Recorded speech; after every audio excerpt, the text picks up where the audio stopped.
Knull is an ancient being, significantly older than the biggest threats that have ever appeared in the entire MCU. As the creator of symbiotes, a killer of gods, and the being who forged the all-black sword that Gore the God Butcher got his powers from, Knull is obnoxiously powerful. But how exactly does he stack up against villains like Thanos and Kang that have changed the course of the entire universe and the multiverse respectively? Knull is one of the most ancient beings in existence, and as is typically the case with the other characters who were present at the dawn of existence and continue to live today, Knull is extraordinarily powerful. One of his first feats of strength came when he was able to create the all-black sword from his own shadow, wield it against a celestial, and kill them with ease.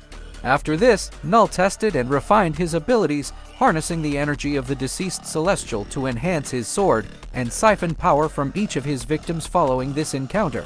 And from there, he continued to test his powers, forging entire species and planets, which he then held under his complete control. As the father of the symbiotes, he controls them through a hive mind that is seemingly impossible to sever.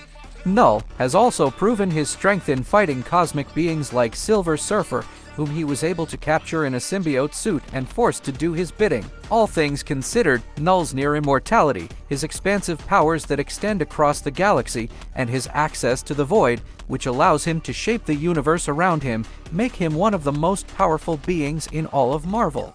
However, Knull has yet to fight either Thanos or Kang in any Marvel medium. Obviously, Thanos became the first major threat to the Avengers in the MCU when he collected the Infinity Stones, and with the Infinity Gauntlet, he used these tools to wipe out half of all life in the universe. In the comics, Thanos is even more powerful as he stands as the sole avatar of death.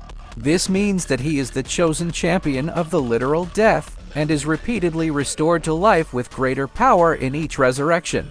On the other side of this argument stands Kang. Kang started life as a mortal being who was a descendant of Reed Richards and possibly also Victor Von Doom. This powerful lineage contributed to his incredible intelligence, which led young Nathaniel Richards to explore the multiverse, discover variants of himself, and begin his quest to conquer the multiverse. Every power that Kang possesses stems from his spectacular intelligence, which leads him to create, harness, and imbue a variety of powers that makes him a force capable of dominating entire realities.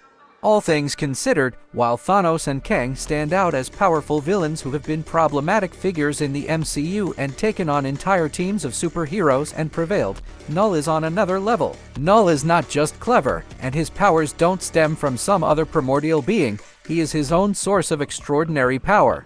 While Kang can create innovative tools and weapons that allow him to take on entire realities, Knull can shape the darkness to his will, control his rivals with powerful symbiote suits, and withstand practically any source of damage. Likewise, Thanos may have access to the powers of death, but Knull harnesses these powers in an entirely different way. He channels the dead, growing stronger without ever dying. It would be little inconvenience for Knull to capture Thanos in a symbiotic suit like he did with Silver Surfer, and then control him as his own servant.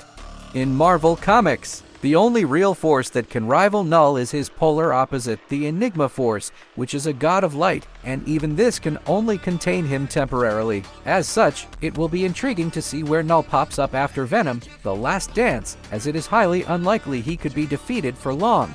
Let me know what you think of this in the comments section below. Thank you for watching. Hakuna Matata!